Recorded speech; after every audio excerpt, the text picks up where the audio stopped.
Hello and welcome to Joy News Today. Now, coming up in the next 60 minutes, FDA recalls coagulated ideal milk products from the market following complaints from the public.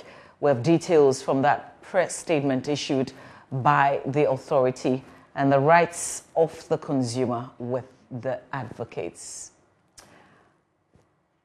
Also, alleged shortage of food in some communities in the Mamprusi West municipality forces MCE to demand an increase in the number of LEAP beneficiary households in that community. We'll tell you more. And Concerned Drivers Association of Ghana to meet and deliberate on possible increases in transport fares following latest hikes in fuel prices. We'll hear from them. We've got business aftermath of the Black Stars performance from yesterday's match and world news as well as showbiz all coming up. My name is Mama Vio Swabwadi. Please stay with us. Hello, my name is Nathaniel Atto. You can catch up with all the fun and inspiration on the Joy Sports link here on Joy 99.7 FM, together with all other shows over and over again. It's very simple. All you need to do is go to myjoyonline.com/podcast and relive all of those fun moments over and over again. Joy 99.7 FM, your radio for discerning listeners. Joy 99.7. Now, the Food and Drugs Authority has begun recalling some batches of Nestle Ghana's evaporated milk from the markets across the country following complaints from customers. In a press release, the FDA revealed that it had undertaken a comprehensive regulator action to ascertain why customers' milk were coagulated despite not being expired. The authority said the root cause analysis indicated that the skimmed milk powder, the raw material used to produce the milk complained of, has poor heat stability. Let's bring you details of that statement issued by the FDA. It says the authority wishes to update the public on development concerning consumer complaints on coagulated milk products from Nestle Ghana Limited following the receipts of consumer complaints and in line with best regulatory practices. The FDA immediately requested Nestle to respond to the complaint and initiate a recall of affected batches. To date, the FDA has undertaken a comprehensive regulatory action to ensure that any safety concerns to consumers were immediately detected. Amongst other things, the statement says, so far, the root cause analysis indicates that the skimmed milk powder, which is the raw material used to produce the milk complained of, has poor heat stability. Well, let's go to the phone lines and join consumer protection on the consumer protection issues to this. Mr. Stephen Adams is secretary at the Consumer Advocacy Center. He joins us. Mr. Adams, is the decision by the FDA to recall the products enough for consumers? Hello, good afternoon, and good afternoon to your listeners. I think the statement from the FDA stopped short of satisfying the consumer needs. That's the initial response. Because, hello? Yes, sir, you're on. Yes, already we know when you take a tin of ideal milk, it is advertised there that the product is made from full cream milk. But this product we're talking about, the product that has raised issues, is not manufactured from full cream milk.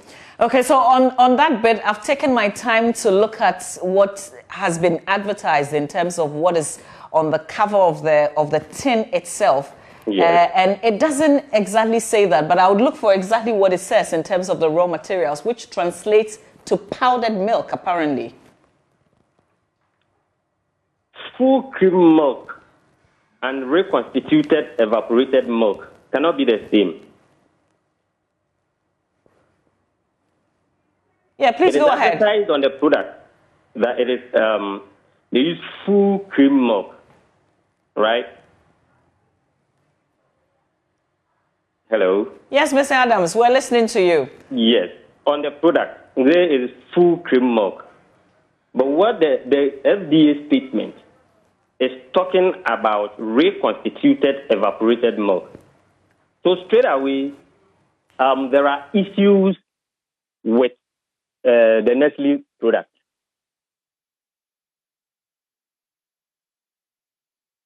What more can be done in view of your submissions this afternoon? Well, to us as consumers, we think consumers have been shortchanged. One, and statements from the FDA is even silent on compensation for consumers because you are recalling the product. Okay, how do you compensate consumers for their loss? You are telling us there are no food safety issues. Let us take it on the face value.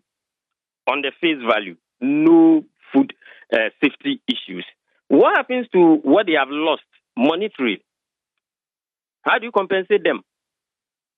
Because this morning, we sent people onto the market. They went to buy products and they were told, look, if you want to buy milk, buy something else. But the ideal milk that is coming through, we don't trust it. That's what our people are telling us. All right, Mr. Stephen Adams, we will leave it here. Thank you very much for your time this afternoon. And we will bring you more on this developing story in subsequent bulletins. Now, the leadership of the Concerned Drivers Association says it will meet later today to consider transport fares in the wake of the increasing cost of fuel. The meeting, the first to be held this year, will assess the hikes in fuel prices and spare parts, among other variables, over the period to determine increments in transport fares. PRO for the association, David Agbado, joins us live with more. Mr. David Agbado, what percentage are we looking at?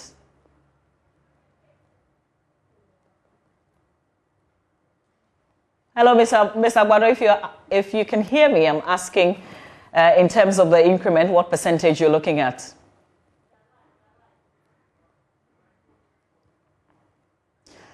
Mr. Agbado, I understand you went off a bit, so I'm asking what percentage the association is looking at in terms of the increments. We are looking at 40% on the increment. And what has gone into the 40%? Come again? What is going into the 40%? Thank you very much. The thing that is going to the 40% is the lubricants are also high in the market. Formerly, we were buying Goel at 65 Ghana cedis, but now it's 110. Total was 75 cedis per gallon. It's now 115 cedis. When you go to market to go and purchase spare parts, when you go to Abusokan, the Sprinter spare rack that was going for 1,800 is now 2,500. So I may say all that we are using for our transport have shot up. That's why we want to charge 40% on the 17th of this very month. How far have you gone with deliberations with governments? This time around, we don't want to sit down with government. The reason being that we started this thing since October. Up to date, we wrote to government, the ministers came to us, we went to them, blah, blah, blah, before this demonstration on the 6th December. Yes, so after 6th December, we were called by our own mother, Madam Prima Opare. There is dialogue, Giorgio. We did it, but I'm sticking to you. He says he'll do something about it. Up to date, nothing has been done. So we have decided to, increase our lorry fare so that we can keep ourselves in business. Mr. Agbado, what's the makeup of your union? Is the GPRT part of your association? No, GPRC is also a transport organization of its own. We're also a transport organization of ours. So we operate buses, coaches, trotro, and taxis. Where would we often find your vehicles traveling to? Come again? Where would we often find your vehicles traveling to? I just want to appreciate how big your group is. Oh, our group is very, very big because we have branches, locals, and at all parts of Ghana, the 16 regions, we covered all, and we are working. So are you saying that on your own you can increase transport fares by 40%? Yes, we can increase transport fares. There is nothing that we should go and sit with government over. It's because if we didn't sit with government, things will not go well. That's why normally we do sit with government and trash transport issue. But this one, we started this thing with the hope that government will do something about it. But as it stands now, government is not doing anything about it. But if we keep our fingers crossed that government will still do something about it, our business, that's the transport industry, will collapse. And we don't want it to collapse. So when would this kick in then? The increase? 17th January 2021, which is coming Monday. So just a breakdown. If it was costing me 2 cedis, how much more would it cost me effective 17th of January? You know, we have trustees that do that for us, so they are on it. When it's out, we'll print the paper and we'll give it out. The media will have a copy and it will go to the whole public. Just finally, what would make you not increase transport fares as you're threatening now? My sister, come again. I'm asking what would make you reverse this idea of increment in transport fares? The idea or the reverse of it will come from government. If government is able to, scrap off those taxes from the petrol at pump will go down automatically. There will not be a pressure on one outfit that he should reduce his. But rather, it will cut across all the filling stations and we all will be free to go and will be free to buy fuel from any outfit. Just a bit of clarity. So you are increasing, but the other transport operators are not. You know something? In May, we increased ours. It stands till now. When we start, everybody will follow suit. This is just a normal routine something that the other time we increase it, they also do it. So we are sure that when increasing this fare, other unions will also follow suit and increase it. We know it's normal thing and it's going to happen. The other time, GPITU follow suit. Other transport organizations, we charge the 20%. They follow suit. All right, Mr. David Agbado, we will leave it here. Thank you very much. He speaks for the Concerned Drivers Association, who are considering some 40% adjustment in transport fares. They say government has not intervened yet, and if they do, and that's by scrapping some taxes, then they will halt this suggestion. But for now, effective 17th of January, transport fares will go up. Away from that, students must be ready to contribute to solving the university's accommodation problem. That's according to management of the University of Ghana, which is hinting of a significant increment in residential fees as a measure of expanding its current residential facilities. Scores of newly admitted students were left stranded last week, with some of them considering abandoning their courses due to as they could not find residential spaces on campus. But management of the university says students must brace themselves to pay more to help deal or provide for the increasing student numbers. We'll hear from them shortly. First, let's listen to my colleague Emmanuel Cranton's report from his earlier visit to the campus. Faces and outright despair.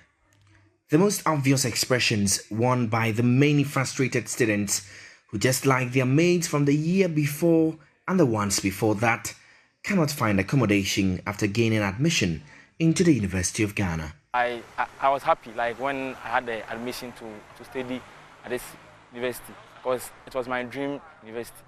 Yeah, everything was okay. Daniel Elijah Chum is a newly admitted student at the university. Unlike anything he expected in his first few days in college, what was to be his dream school is gradually becoming his nemesis.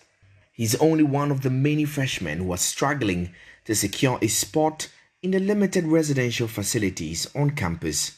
The accommodation portal was opened exactly at 9 a.m. as yesterday morning. So I was online around 8:50 a.m. waiting for the portal to be open so that I can be fast about getting the accommodation. So by 9:02 a.m. I was on the website. Any hall I choose, there will be like there's no room available. So I was okay with it because I chose several rooms that I chose all the halls and then like I didn't get any room. So from that time I didn't know what to do. So I had to set off early from Winneba this morning around 6 a.m. to get here to fish out how things will be going concerning the accommodation. He's been roaming the entire Legon campus for hours, dripping with sweat, and the brown envelope containing his application documents literally tearing apart. He's now thinking of abandoning his course altogether. I've done whatever I could. I've been moving from halls to halls, floors to floors, but like no one. I've spoken a lot, so Mikra, I'm even tired. I'm even tired. I feel like I've gotten the school, but I've not gotten it. So now I'm stressed out. At times, like I want to say, I want to give up. Yeah, like I want to give up. I want to stay in the house and then come the following year rather. But Daniel is not alone. He takes me to see his other colleagues who are in much the same situation, if not worse. We were told that because of the modular system, all the people that were admitted 2020 and 2021 academic year were not permanent residents. We were just having our accommodation for just 1 year. So, and then this year, hopefully, they said we all should apply for a residence. So I tried to apply, but I couldn't get a room. Yeah, so I have to go back to the old ways of going and coming, which is very costly. But this frustration does not only stay with students. Their parents feel the pinch just as much. Antiama's daughter was not lucky with the online application. She is still yet to get a room, even after close to 8 hours of moving from one residential hall to the other.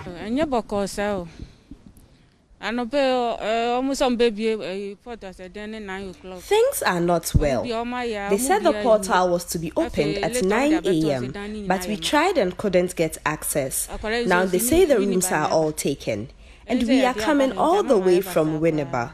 How is my daughter supposed to come to school all the way from Winneba to Legon every day?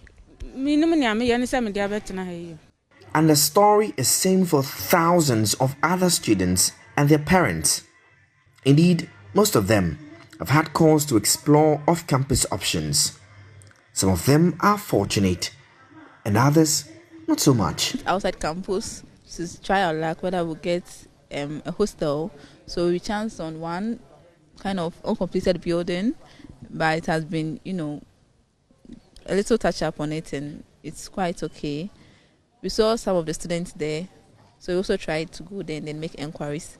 So it's two in a room. Then 2,000 watts. Is it 620 cedis? Yeah.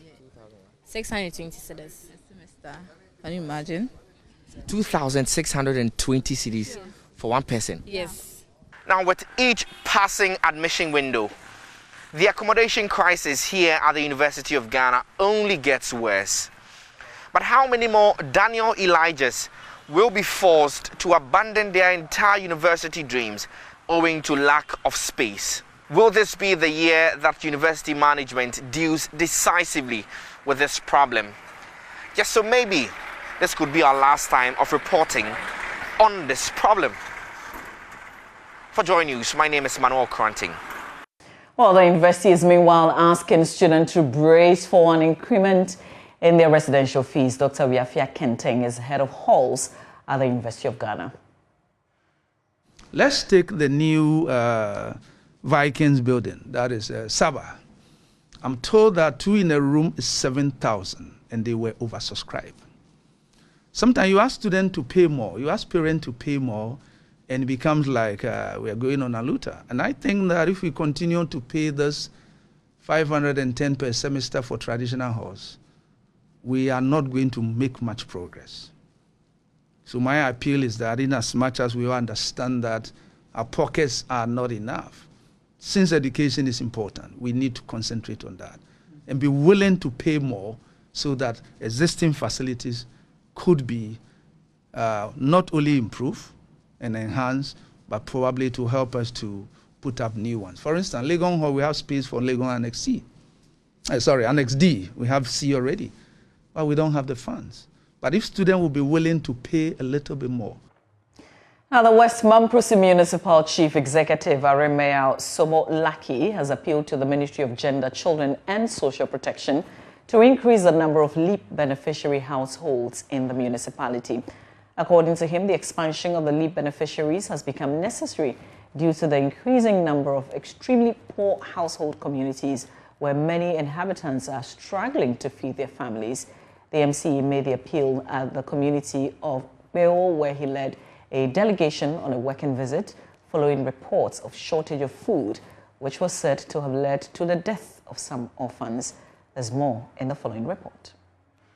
The municipal chief and executive and his entourage were in this community on a fact-finding mission after the chief and his son claimed that the community was recording a number of deaths related to extreme hunger and food shortages. At the chief palace, the MC and his delegation met with the chief, his elders and a few other members of the community. He announced the reason for their presence in the community. When I came the last time, chief didn't tell me anything about orphans dying in hunger. The truth of the matter is that even if there was something of that sort, the first complaint should have been to the district chief executive through the assemblyman. Then maybe we'll come and verify. Hunger and orphan dying is a national security threat. For that matter, it has a very big weight that we cannot just sit down and look at it that way. So I am just here with my social welfare officer and then the assemblyman and then with the BNI officer so that we will know actually the truth about the issue and then we can see how best we can resolve it accordingly. The chief had reported that the community, which is inhabited by the minority tribal Talenses, was recording an increasing number of orphans whose parents were dying due to excessive drinking of alcohol as a result of poverty. The chief further stated that these children were also perishing due to hunger and neglect and called for immediate assistance. But before the chief could be given the opportunity to speak, the municipal director for social welfare and community development, Alhaji Abdul Wahab, gave a briefing about the LEAP intervention in the community. Yes, indeed.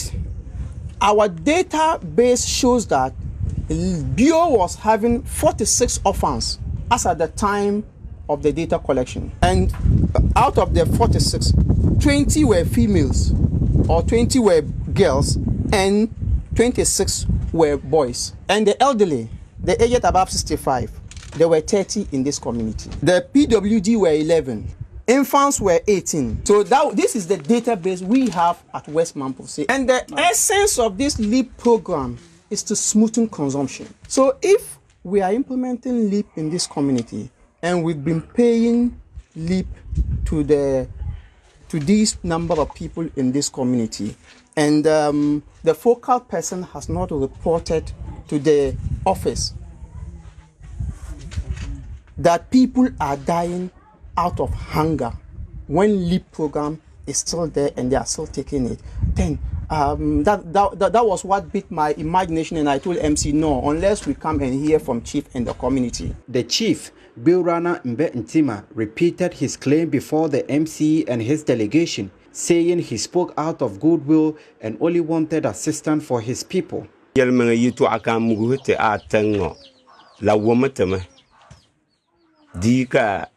Itu onko kabonyisi ela tembetango duala yia. What I said was that there's suffering here. There's no food. We had very bad deals last year, and there are orphans, about 11 of them plus widows. We used to have cattle which I inherited, but thieves came and stole them, leaving us with nothing. It has become a burden on me. That is why I made those appeals. I made those comments about the orphans and the hunger here. But I'm not enlightened to appreciate the consequences of the report I gave out.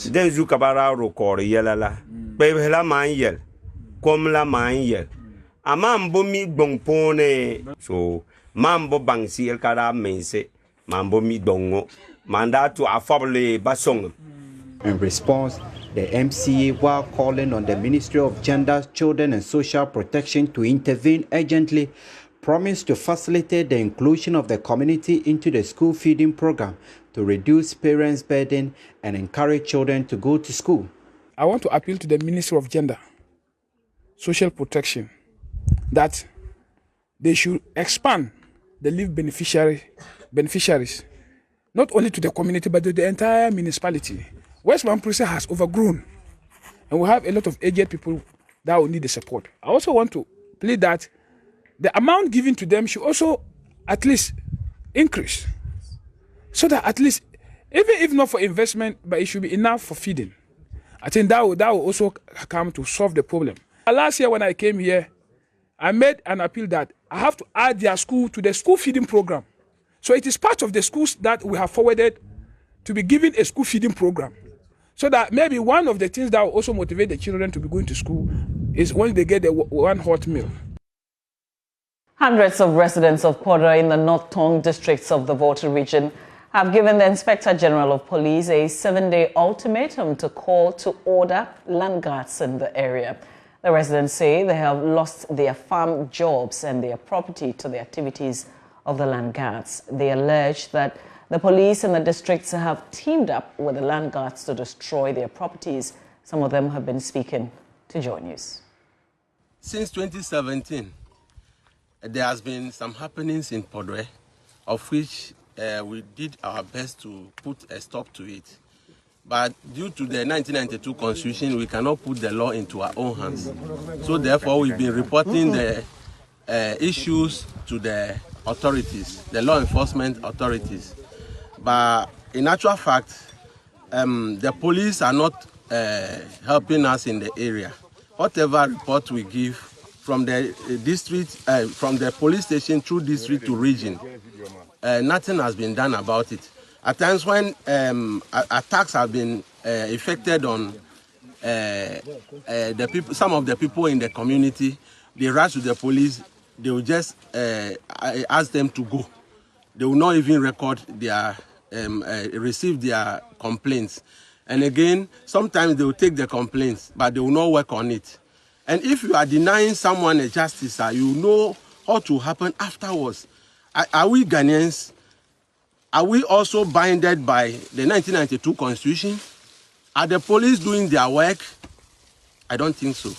The happenings in this community is alarming. And the fact is that people are planting cassava, and these land guards will go and remove the cassava and then mounted a danger in the farm that the people should not step the farm again. At this moment, here we are in a farm where almost 2 acres of coconut plantation and then orange plantation have been cut down totally. And these happenings, the youth in this community are not ready to listen to whatever the police in this jurisdiction are saying. Because anytime we invited them to come, when there is a happening, they keep on promising that they will come and they will never come. All we could see is that when motorbikes are passing, they stop motorbikes and take money from them, and they don't even come when things are happening in town, wherever they are supposed to keep peace. They are rather keeping war in between the two parties in town. When things happen to the other side, they will come, and when the other party is in danger, they will never come. When you report it to them, they will never act. They will not respond to it at all. We are pleading to the media to send this message to the whole country that what is happening in Pore, if IGP will not take action and talk to their men at Juapon, then the next time, if IGP refuse to abide by the 7 days ultimatum given him, we will respond to him and then defend our lives accordingly. Let's join our Volta regional correspondent, Ivy Satoji, for some more on this. Ivy, how many communities are involved here? For now, it's the Podwe community and some about 3 adjoining communities, according to the residents, which are involved in this issue. They are saying that since 2018 that they have been reporting this issue to the police, especially in Joapon, where we are currently to speak with the police. Nothing has been done about the issue, and they are alleging that these langas have sponsors, and also these sponsors and the police have teamed up with the langas to destroy their properties. What they are asking the IGP to do is to call the police to order to make sure that these langas are sanctioned or arrested so that they can stop destroying their properties. Some of their houses have been destroyed, according to the residents. A woman who started putting up a building had her building destroyed by these people. She was unfortunately not around before we got to the area. She had traveled. So the residents are calling on the IGP especially in 7 days, according to them, to do something, or they take the law into their own hands. Ivy, are these disputed lands? According to them, no, they are not disputed lands. These lands are for individuals, residents in the area, so they are not disputed lands. Ivy, these are wild allegations against the police. Have they responded to this? We just got here waiting for the commander at the Joapon district police headquarters to respond. He's asked us to wait for him so he can speak to us. So currently, we are waiting in the office of the district commander. Ivy Satoji, we'll leave it here. Ivy would be bringing us more updates as and when there are fresh updates. Now, back to an earlier story that we did, which has to do with the FDA's statement on Nestle's Ideal Milk. Just to let you know that the video showing the milk that we brought to you in that story earlier was from Kojo Sheldon's YouTube page for Yawa of the Day.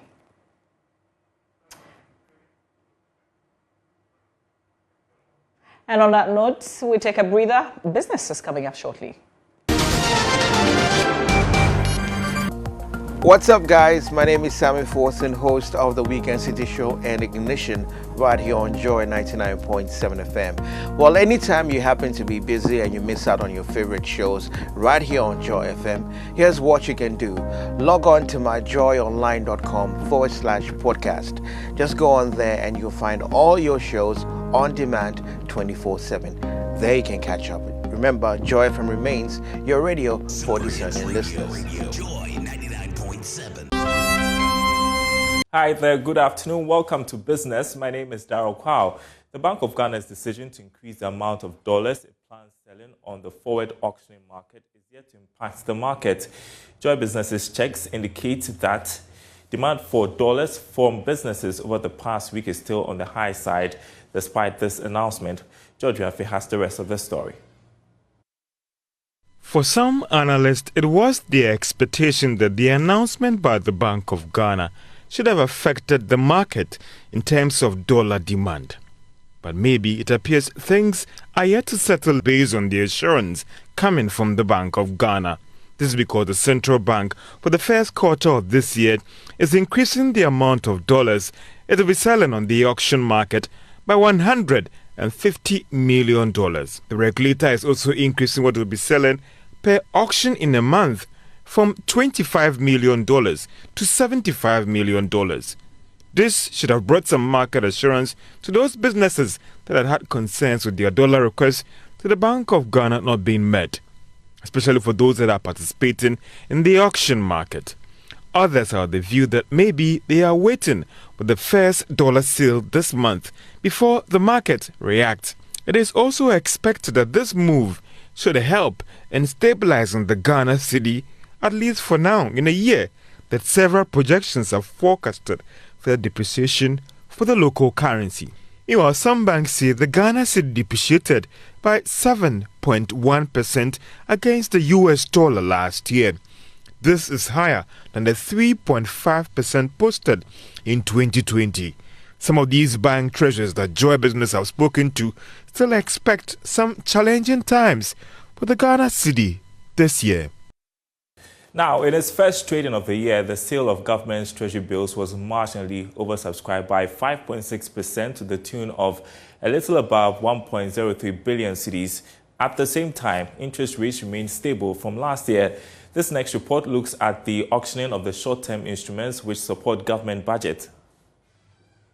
Is a good omen for the government since the sale of T-bills has been fluctuating from last year. Perceived risk in the Ghanaian economy on the back of rising debts and low revenue has characterized the mixed sale of the short-term instruments. But the oversubscription of the debt instruments in the first week of the year will signal good times ahead. Importantly, the cost of the treasury bill sales was also relatively okay and changed from that of the later part of last year. The government has kept interest rates low despite the occasional failure to meet the sale of the T-bills during 2021. The results of the auctioning show that liquidity might be improving on the interbank market. According to the results, government secured 865 million cedis from the sale of the 91-day T-bills, while the 6-month bill yielded 172 million cedis. Overall, government was seeking to raise 982 million cedis from the auctioning of the T-bills.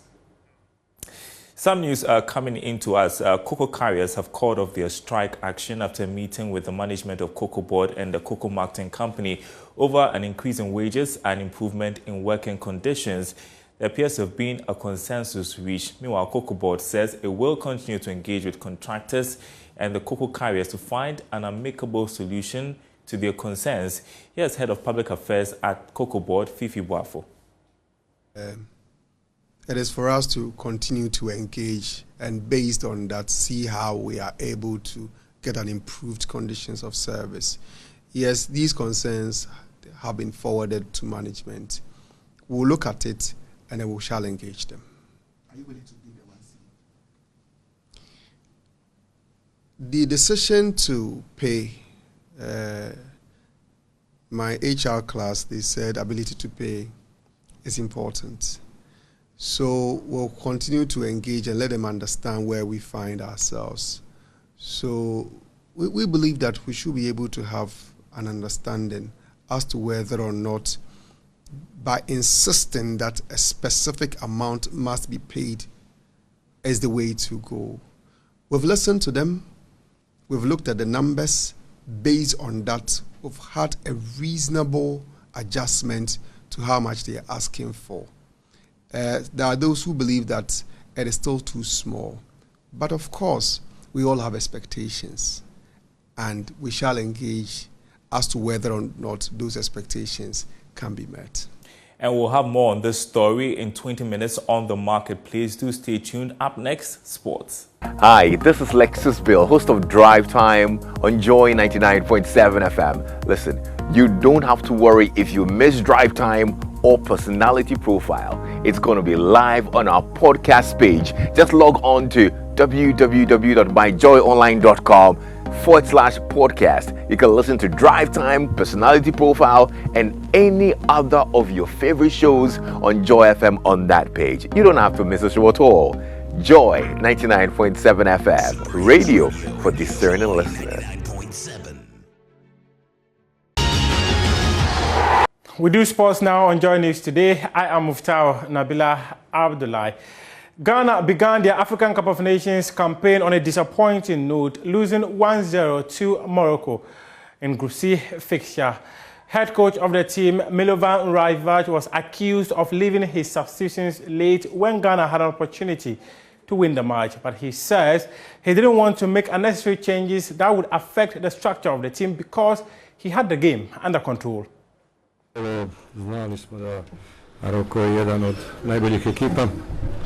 was a tough match. We were expecting tough match. Morocco is one of the best teams in Africa, so it was opening match of the competition.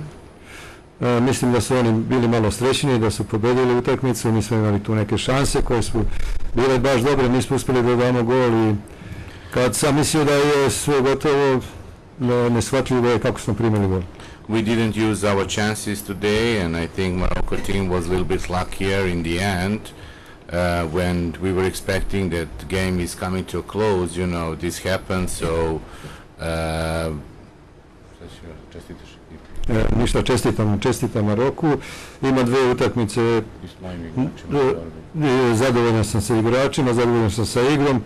Imamo dve utakmice, tako da gledamo da pređemo grupu. And I want to congratulate to the Morocco team for the victory, and I want to congratulate to my boys for fighting so hard. Still we have two additional matches in the group, so we have to concentrate on these matches now, so we can progress from the group stage to the next stage. Iskoristimo i orijentirali smo se da probamo iza leđa da odigramo Maroku, međutim imali smo 2-3 šanse, baš zrele šanse, međutim nismo postigli gol. Baš iz takvih akcija. We are trying. We have various approaches to the game, so it depends how the situation develops on the pitch, so we always want to create chances, and today we created in counterattacks and some shots from the outside. Unfortunately we didn't score, but we were very close to score the goal, so let's see. I hope that we will have opportunity to create more chances and to score more goals in the upcoming matches.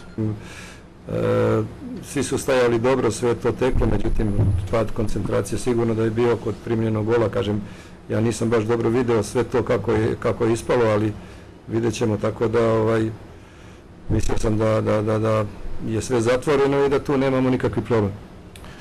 Everything was pretty tight, and the team was functioning well, and I really felt we have everything under control.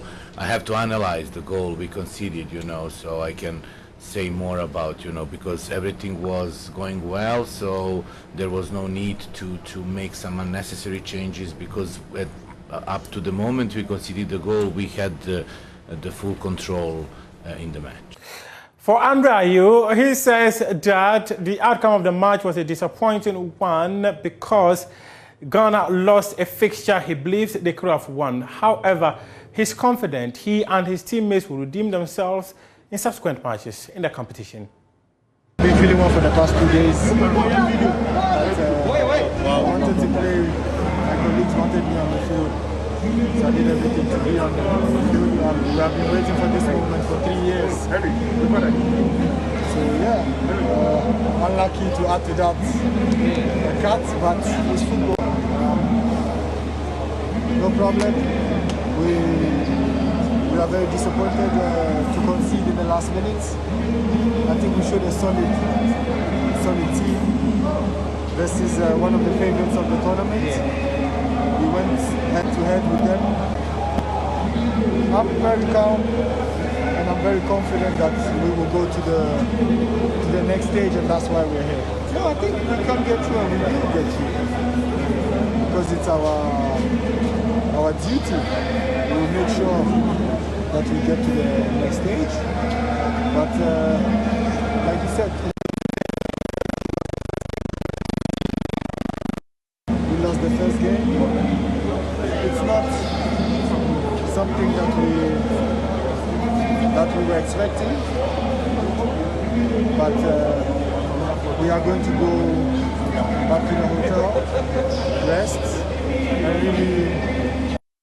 That is your sports for now, but we do have more sports stories on myjoyonline.com. I am Muftau Nabila Abdullah. Hello, my name is Evans Mensah, and you can relive all the fun and excitement on Top Story, Newsnight, and of course, Ghana Connect via podcast. All you need to do is to log on to myjoyonline/podcast. Search for your favorite show and relive the moment. Joy 99.7 FM, your radio for discerning listeners.